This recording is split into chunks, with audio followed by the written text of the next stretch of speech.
Bonjour à tous, j'espère que tout le monde va bien. Alors aujourd'hui, on va parler du libre arbitre. Mon objectif n'est pas de vous faire un cours magistral, ni même de vous déblatérer, parler, étayer sur des théories. C'est vraiment pas l'objectif. L'objectif, c'est plutôt de vous parler de mon point de vue, de ce que j'en ai compris, ce que j'en pense, comment je perçois cette notion de libre arbitre, et puis aussi, voilà, essayer de vous poser et de se poser les bonnes questions.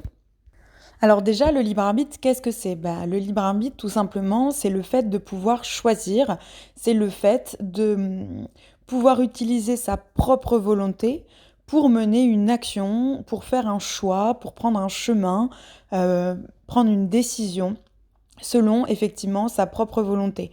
Donc c'est quelque chose qui est propre à chacun. Si on croit au libre arbitre, on estime que la personne prend en main son pouvoir personnel, son pouvoir de décision, et du coup peut prendre le chemin qui lui semble être le plus juste pour lui.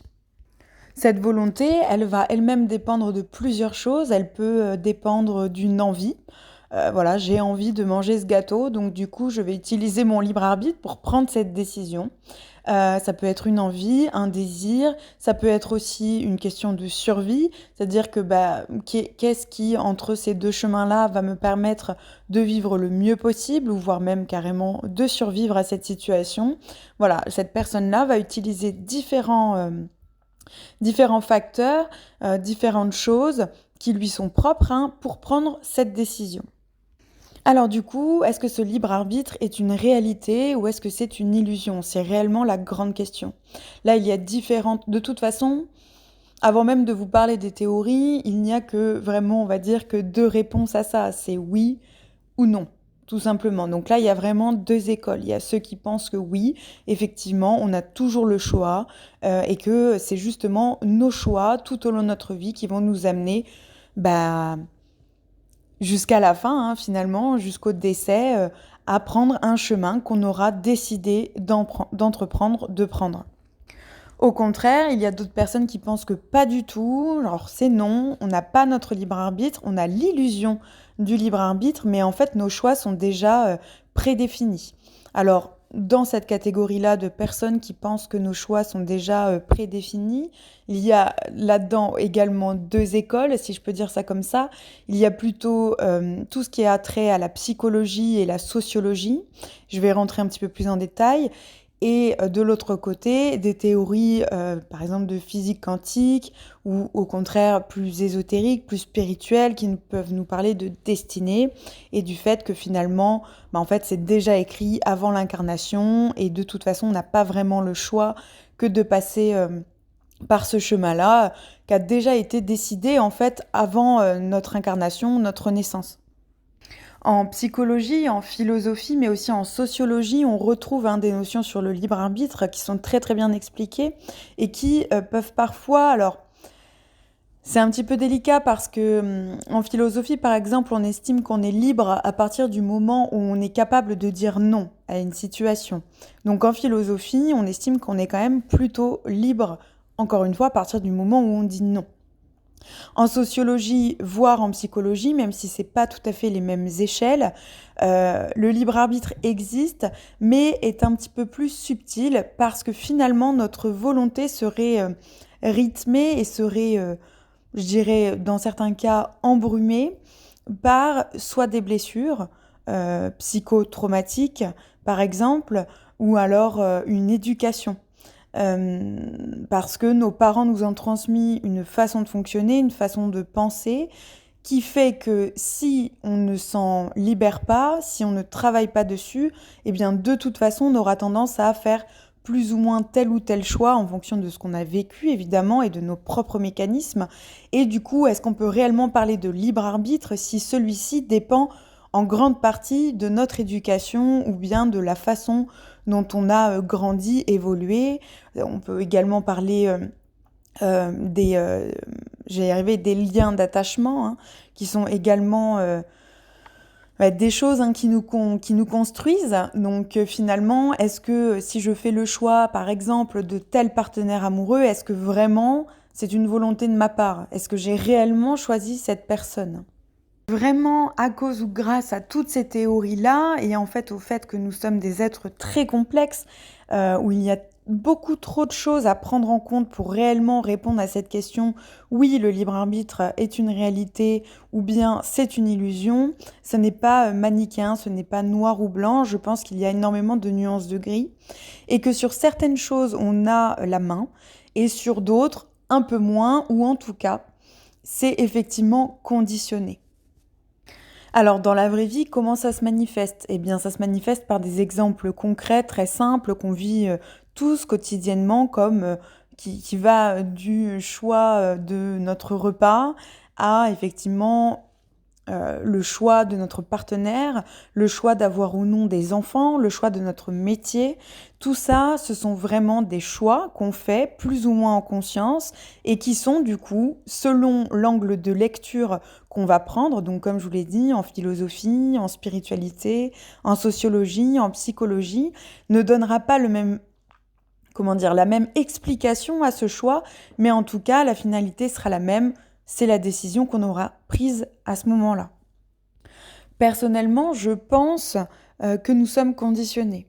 Que ça soit de par la société dans laquelle on vit, que ça soit par des religions, par des croyances, par effectivement notre éducation, notre famille, notre environnement, tout ça nous conditionne quand même dans nos choix. C'est une réalité, je pense que c'est un fait. Et évidemment, je pense qu'on aspire tous à la quête du bonheur et du coup, ce bonheur-là, il passe aussi par la sensation d'être libre.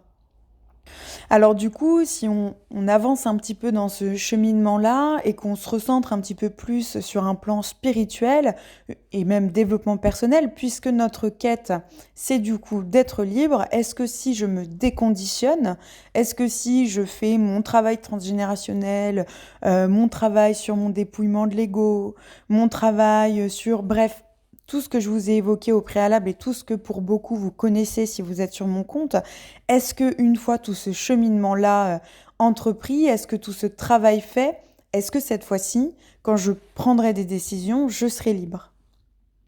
Alors, je vais être honnête avec vous, je n'en sais rien. Sincèrement, je ne sais pas. Je n'ai jamais discuté ni même vécu hein, ça, c'est-à-dire d'être confrontée à une situation ou d'être avec quelqu'un et d'être suffisamment au clair avec moi-même pour avoir, j'allais dire prétention, j'en sais rien, mais en tout cas cet aplomb de dire en pleine conscience, oui, ce choix-là, je l'ai fait délibérément, pardon, dépouillé et dénoué de toute condition.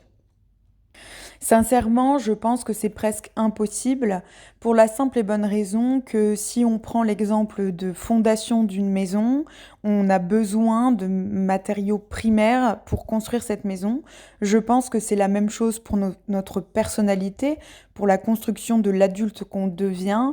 On a besoin de fondation, on a besoin de bases solides et on peut pas, même si on se déconditionne, même si on reprogramme certaines choses, il faut quand même garder la structure un minimum, garder la charpente, etc. Ne serait-ce que même si on arrive à tout raser, il va au moins falloir garder le terrain, sinon on ne peut pas construire. Donc c'est là où finalement je pense que même si on travaille énormément sur soi, même si on fait beaucoup de développement personnel, même si on se libère de beaucoup de choses, même si on vit un éveil spirituel, je pense que les conditions et ce fameux terrain, ces bases-là, elles restent et j'ai envie de vous dire tant mieux. Alors maintenant, je vais essayer d'avoir un regard un petit peu plus axé spiritualité, si je peux dire ça comme ça. Et ce fameux libre arbitre qui ressort beaucoup, un petit peu en opposition au destin.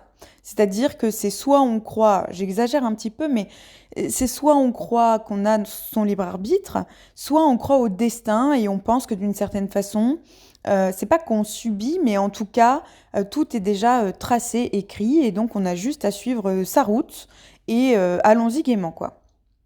Alors, à titre personnel, et là vraiment c'est très personnel, donc je ne dis pas que c'est la réalité, que c'est la vérité. Déjà, la première chose qui me pose un peu problème là-dedans, c'est le fait que ces deux choses-là soient souvent mises en opposition, alors que selon moi, l'un peut aller avec l'autre. J'en ai parlé avec mon frère et quand je lui ai dit ça, il a un petit peu rigolé. Il m'a dit, ben quoi, c'est quand ça t'arrange? Et j'ai trouvé ça assez drôle parce qu'effectivement, c'est vrai que dit comme ça, on pourrait penser que je mets ça sous le sceau de la destinée quand j'ai la flemme de prendre mes décisions.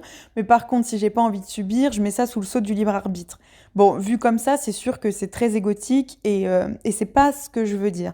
Je vais vous expliquer un peu plus en profondeur avec un exemple concret comment je perçois ces deux choses-là. Et pour moi, ça n'est pas forcément, encore une fois, opposé. L'autre chose qui me pose un petit peu problème dans ces cas-là, en fait, c'est que du coup, notamment quand on croit 100% à la destinée, on peut, et du coup, en pensant que le libre arbitre n'existe pas vraiment, on peut avoir tendance, mais ça c'est comme pour tout, hein, tous les excès sont mauvais, on peut avoir tendance du coup à se laisser complètement porter par le flot de la vie et à du coup de passer de proactif à complètement passif et à se dire que de toute façon, bah, ça suivra son cours et c'est là où du coup ça peut me poser un petit peu plus problème parce que je pense absolument pas, malgré toutes mes croyances, qu'on soit sur Terre pour ne rien faire et juste attendre que ça se passe. Personnellement, c'est pas du tout comme ça que je perçois les choses. Et du coup, j'aime, peu importe la façon dont on perçoit, ni la façon dont on se positionne par rapport au libre arbitre, j'aime l'illusion du libre arbitre. C'est-à-dire le fait de penser que j'ai le choix me permet du coup déjà d'être acteur de ce que je vis, me permet de me positionner, me permet aussi d'apprendre de mes erreurs, parce qu'à partir du moment où on fait, il n'y a jamais vraiment de mauvais choix, mais en tout cas un choix qui nous questionne, eh ben, ça nous permet d'aiguiser notre esprit critique, notre discernement. On est vraiment acteur de ce qu'on traverse et on n'est plus juste celui qui celui qui subit la situation parce que le destin s'acharne. J'aime moins cette perception-là des choses parce que je la trouve assez fataliste, assez culpabilisante aussi. Et puis surtout, encore une fois, même si on est très très très perché, moi je connais quelqu'un comme ça hein, qui est très très très perché, très très yin, très très dans les hauteurs, hein, beaucoup de difficultés à s'ancrer et à du coup prendre des décisions concrètes dans la matière, etc. Alors oui, elle n'est pas du tout stressée par la vie matérielle parce qu'elle est tellement perchée dans les hauteurs que tout ça, on a cette sensation que ça ne l'atteint pas vraiment. Et c'est ok, c'est très bien, c'est pas un souci. Elle m'apprend énormément de choses et elle me permet beaucoup de compréhension parce que je pense qu'elle a atteint des sommets que je n'ai pas encore atteints.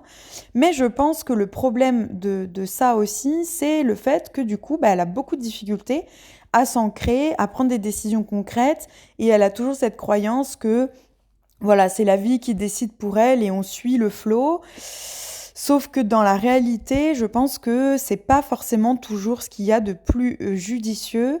Et je pense que ça va même au-delà de ça, c'est que je pense que du coup, on peut presque. Il me faudrait presque tout un podcast supplémentaire, mais rater son incarnation à cause de ça. Parce que du coup, on passe complètement à côté de ce qu'on doit faire là, tout de suite, maintenant, ici-bas, quoi. Alors, on va passer du coup à l'exemple concret et pour vous exprimer ce que je veux dire et ce que je ressens personnellement et ce aussi en quoi je crois, je vais vous prendre l'exemple d'une course d'orientation. Alors, je ne sais pas si vous avez tous fait ça à l'époque du collège-lycée. Moi, personnellement, c'était mon cas. Donc, pour vous expliquer rapidement, on se retrouvait toute la classe dans un lieu précis. Il y avait plusieurs parcours. Notre objectif, c'était de partir d'un point A et on devait arriver à un point B. Donc, pour ça, on était par petits groupes. On avait une boussole, on avait quelques petites choses dans notre sac. Et puis voilà, ensuite il fallait se débrouiller avec une carte pour arriver au point B. Et évidemment, bon, bah, celui qui gagnait, c'était celui qui arrivait le plus rapidement. Là, on va pas parler de compétition, mais pour moi, la vie, c'est un petit peu ça. C'est on part d'un point A pour arriver à un point B. De toute façon, c'est ça. On démarre dans la vie et puis ben, on sait que à la fin de cette vie-là, on va de toute façon décéder, donc c'est vraiment le point B, voilà, c'est la fin du game. Et on va passer par différents chemins pour atteindre ça. On part, un petit peu comme je vous l'ai évoqué en psychologie, philosophie, sociologie, avec quand même des petites choses. On part avec un sac à dos, une bouteille d'eau, une boussole, des relations aussi, puisqu'on part en groupe. Donc finalement, ça représente pas mal la vraie vie. On part avec un petit bagage qui peut être plein de blessures, qui peut être des liens d'attachement, qui peut être aussi des ressources matérielles, parce qu'il y a certaines personnes qui ont des héritages, par exemple, ce genre de choses. Bref, vous m'avez compris. Eh bien, personnellement, je crois qu'on a tous un destin. Je suis convaincue qu'on a effectivement un plan d'incarnation. Et donc, qu'on arrive à notre point A, quand on arrive sur Terre, on a notre petite carte dans les mains et qu'effectivement, notre objectif, c'est d'arriver au point B. Alors, l'objectif, c'est pas forcément d'y arriver le plus vite possible et tout ça. Ça, je vous cache pas que je n'en sais rien, surtout qu'encore une fois, je pense que c'est très compliqué d'y ajouter une notion de temps parce que ça, j'en suis convaincue, le temps n'existe pas vraiment. Donc, le temps est extensible, le temps est modifiable. Donc, bon, sur ça, voilà, c'est encore un sujet à part entière. Mais en tout cas, voilà, pour moi, ça, c'est vraiment le principe de la destinée. Il faut qu'on arrive à ce fameux point B et finalement, on n'a pas vraiment le choix. Par contre, et c'est là où finalement libre arbitre et destinée ne sont, selon moi en tout cas, pas nécessairement opposés, on peut décider et choisir le chemin par lequel on veut passer. Puisque de toute façon, et c'est réellement une phrase à laquelle je pense très souvent, que je dis très souvent, c'est que tous les chemins mènent au bon endroit. D'ailleurs, quand on faisait ces courses d'orientation-là au collège, en fait, on n'avait pas grand risque de se perdre. Oui, l'objectif, c'était d'y arriver le plus vite possible, d'être le plus pertinent, de s'orienter, justement. Mais finalement, tous les chemins menaient à ce point B. Et ben pour moi, c'est un petit peu la même chose. C'est-à-dire qu'on ne peut pas réellement se tromper. On ne peut pas réellement faire d'erreur, mais on a quand même le choix et on est libre de décider le chemin qu'on veut prendre.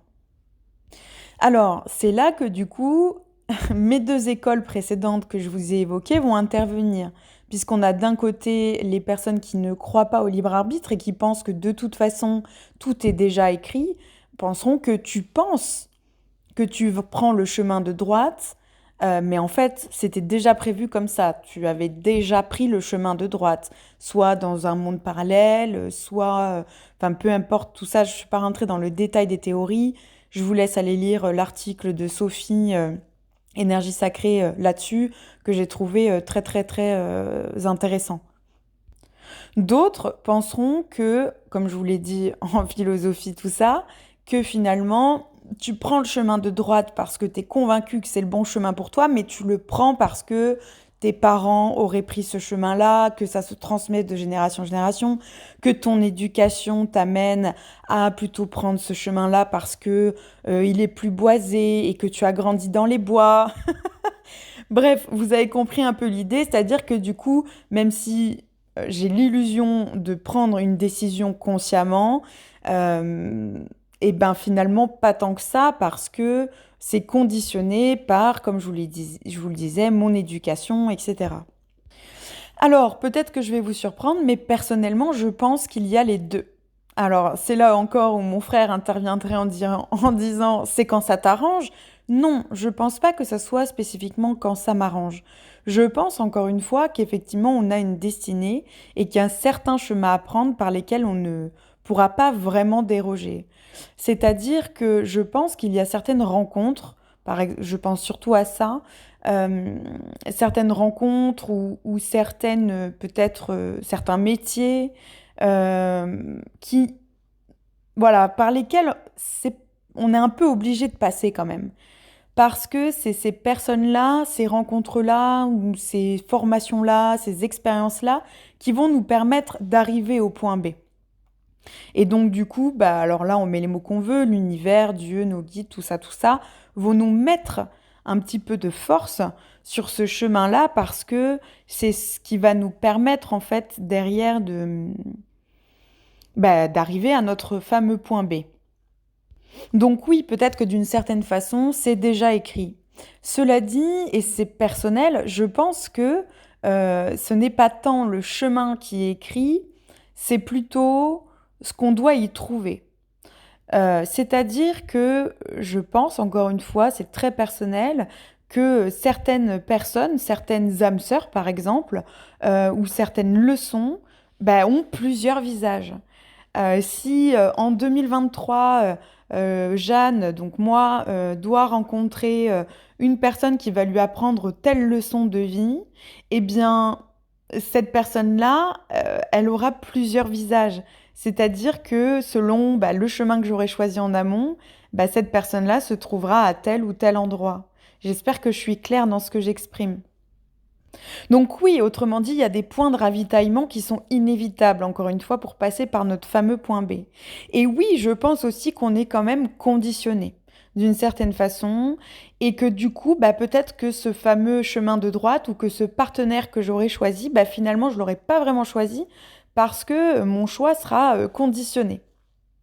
Maintenant, et c'est là qu'on rentre dans le vif du sujet, est-ce que je pense que on a quand même une part de liberté? Oui, ou en tout cas, j'aime sincèrement le croire. Parce que pour moi, ce qui est important, ce n'est pas tant le chemin qu'on entreprend, puisque de toute façon, il nous amènera forcément au point B. C'est plutôt la façon dont on perçoit le chemin. Et encore une fois, cette phrase que j'aime beaucoup aussi, qui est de profiter du voyage. Et c'est ce qu'on va faire de ce voyage qui va être important. Et c'est ça aussi, selon moi, euh, bah, où finalement notre choix en fait rentre vraiment en compte. Pour moi, le choix, il est aussi dans est-ce que je décide d'être actif ou est-ce que je préfère rester passif? Qu'est-ce que je décide de faire de cet apprentissage, de cette leçon, de cette expérience, de cette rencontre? Est-ce que je décide de me laisser complètement porter? Est-ce que je décide de laisser mes conditionnements diriger?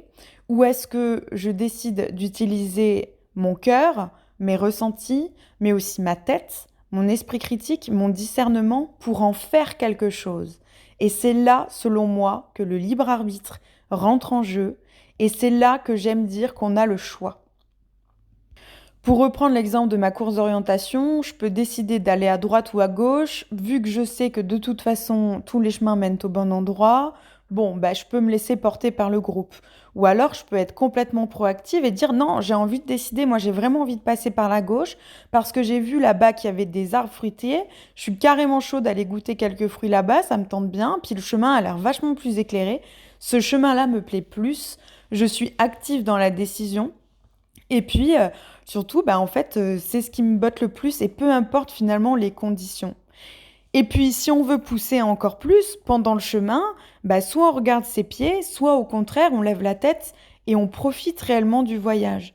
Et on peut même encore pousser plus loin et se dire, ok, j'ai choisi le chemin le plus éclairé, j'ai choisi le chemin avec les arbres fruitiers, pardon. Bon, ben, qu'est-ce que ça dit de moi? Est-ce que finalement, c'est pas bah, super pertinent? Qu'est-ce que j'en pense? Peut-être que finalement, c'est le plus beau, mais c'est peut-être le plus long en kilomètres. Bon, voilà, et de se poser les vraies bonnes questions. Et c'est là qu'on rentre du coup dans du développement personnel, mais du vrai développement personnel, pas du développement de comptoir. Ce que je vous évoque, pour moi, ça se retranscrit réellement dans les relations, mais même dans nos métiers professionnels. Je pense qu'il y a certaines personnes qui sont plus ou moins empathiques, qui sont plus ou moins faits pour être infirmiers, thérapeutes, ou même menuisiers, peu importe le métier. Voilà, parce qu'ils vont avoir des capacités, des facultés. Le menuisier, il a des capacités, des facultés avec ses mains, il a des compétences par rapport à tout ça. Oui, très probablement que c'était destiné pour lui de faire ce boulot-là. Maintenant, est-ce qu'on peut dire que c'était vraiment ce boulot-là qui était destiné ou est-ce que c'était le fait qu'il utilise ses mains qui était destiné? Personnellement, j'aurais tendance à pencher que c'était plutôt le fait qu'il utilise ses mains. Peu importe ce qu'il aurait décidé d'en faire. Et c'est surtout la façon dont il décide de le faire qui est important. Personnellement, je me suis trouvée infirmière, mais je voulais être médecin. Là, je suis en train d'essayer de devenir accompagnante au deuil, etc. Est-ce que c'est vraiment des formations qui étaient nécessaires à mon évolution personnelle? Je ne pense pas. Est-ce que c'était forcément écrit comme ça? Je ne crois pas. Par contre, voilà, est-ce que le fait d'être dans le soin, technique, c'était quelque chose qui était vibrant pour moi et qui était nécessaire à l'évolution de mon âme, ça oui, sûrement. Et c'est ce qui me permet du coup probablement d'aller vers mon point B. Maintenant, est-ce que c'était forcément cette école-là précisément? Non, je pense que j'ai eu le choix. Idem pour nos relations. Je pense que nous croisons certaines personnes qu'on appelle liens d'âme, relations karmiques, sont vraiment des personnes qui sont sur notre route et, entre guillemets, on n'a pas réellement le choix de les croiser parce qu'ils ont des choses à nous apprendre. Ok, très bien, la rencontre est inévitable. Le choix même de cette personne en psychologie est peut-être explicable en fonction du lien d'attachement qu'on a, etc. Tout ça. Donc, il y a des explications plus ou moins rationnelles au fait qu'on ait croisé cette personne à ce moment-là. Est-ce qu'on avait vraiment le choix?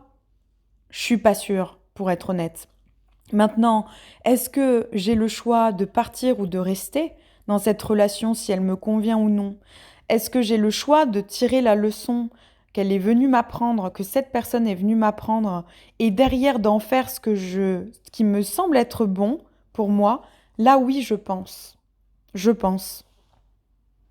Et c'est là où parfois, du coup, je pense que certaines théories sur le libre arbitre sont dangereuses d'une certaine façon parce que, comme je vous l'évoquais plus tôt, le risque, c'est du coup de se laisser complètement porter en se disant, bon, bah, je reste dans cette relation toxique parce que de toute façon, c'était écrit comme ça, je n'ai pas vraiment le choix. Pardon, je n'ai pas vraiment le choix. Euh, Ça devait se passer comme ça et du coup, je ne suis pas vraiment maître de mon pouvoir personnel. Je n'arrive pas à m'extirper de cette relation. Je ne peux pas choisir. Je ne suis pas décisionnaire et du coup, on se laisse couler pendant des années dans certaines relations. Là, pour moi, ça devient dangereux et je pense d'ailleurs que l'illusion du libre arbitre peut nous sauver dans ces cas-là.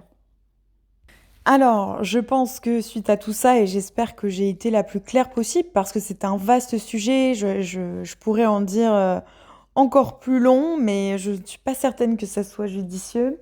Euh, Finalement, vous, quand vous allez écouter tout ça, vous allez peut-être, en tout cas pour certaines personnes, vous demander, bah, du coup, quelle est la bonne théorie, si je peux dire ça comme ça? Est-ce que le libre arbitre existe? Est-ce qu'il n'existe pas du tout? Est-ce qu'il existe un peu, comme ce que j'ai l'air de dire d'une certaine façon? Moi, je pense que quand vous ne savez pas, euh, il ne faut pas vous retrancher derrière une théorie ou une personne. Je pense qu'il y a deux cas de figure. Soit vous choisissez, si je peux dire ça comme ça, la théorie qui vous est le plus confortable. Et quand je dis confortable, je ne parle pas de zone de confort du style ah ben moi je préfère ne pas avoir mon libre arbitre parce que comme ça c'est pas moi qui choisis et c'est les autres ou l'extérieur ou l'univers qui est responsable de ma vie.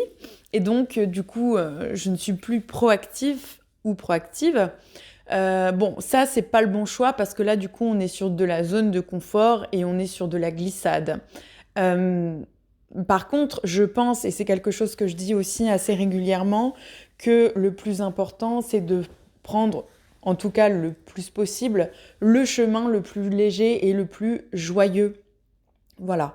Entre deux chemins, je pense que le plus facile sera toujours le plus léger et le plus joyeux. Donc prenez la théorie qui vous semble être la plus juste pour vous et la plus légère, celle dans laquelle vous êtes le plus confortable. Euh, Autre possibilité aussi, c'est d'expérimenter tout simplement par vous-même. Personnellement, j'ai énormément testé le libre arbitre et je vais vous raconter une petite anecdote. En 2012, si je ne dis pas de bêtises, donc ça fait plus de 10 ans, j'étais allée voir une astrologue qui faisait vraiment de l'astrologie prédictive. Donc elle m'avait dit qu'en 2016, je rencontrerais un homme qui changerait ma vie et que j'aurais mes concours infirmiers et que je partirais probablement au bord de l'eau. Alors, pour vous raconter un petit peu, effectivement, j'ai passé mes concours infirmiers, j'en ai réussi deux, qui étaient Toulouse et Montpellier. Et c'est vrai qu'à ce moment-là, j'avais décidé de partir sur Montpellier. Donc jusque-là, tout ce qu'elle avait dit était bon. Finalement, concours de circonstances, la vie, et puis quand même, j'avais cette petite phrase dans la tête de tu vas partir au bord de l'eau. Je me suis dit, bah tu sais quoi, je vais tester. Et du coup, j'ai décidé de ne pas partir et de rester sur Toulouse. Alors, est-ce que c'était le bon choix ou pas? Sincèrement, je n'en sais rien. Tout ce que je peux vous dire, c'est que à ce moment-là, j'étais assez fière parce que ça m'avait donné l'illusion de choisir vraiment. Je m'étais dit, bon, bah, sa prédiction était bonne parce que tous les feux étaient au vert pour partir là-bas. Pour autant, j'ai décidé de rester sur Toulouse. Alors, encore une fois, certaines personnes diront que finalement c'était écrit comme ça parce que justement on voulait penser que j'allais tester mon libre arbitre pour rester sur Toulouse, mais ça a toujours été Toulouse. D'autres diront que bah, c'est sur un plan plutôt au niveau de l'éducation, tout ça, le fait de rester dans son lieu de vie, bref, peu importe. Moi personnellement, ça m'a donné l'illusion, encore une fois je le dis illusion, hein, mais j'y crois personnellement, hein, l'illusion que je pouvais choisir et que je pouvais du coup modifier et changer ma propre destinée. Après, là où elle a eu raison, c'est qu'en 2016, j'ai rencontré quelqu'un qui a changé ma vie, ça c'est sûr.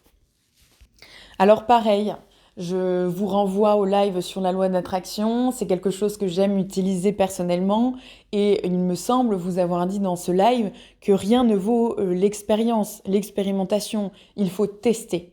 Bon ben testez votre propre libre arbitre, posez-vous les bonnes questions. Est-ce que là vous faites la chose ou ce choix où vous prenez cette décision parce que vous êtes convaincu que c'est la bonne chose à faire? Est-ce que vous vous sentez libre quand vous vous positionnez? Est-ce que vous êtes OK avec ça ou est-ce que vous pensez que vous êtes conditionné? Ce sont réellement de bonnes questions à se poser et c'est vraiment ça qui va vous permettre, vous, de vous positionner sur ces différentes théories de est-ce que le libre arbitre existe ou pas?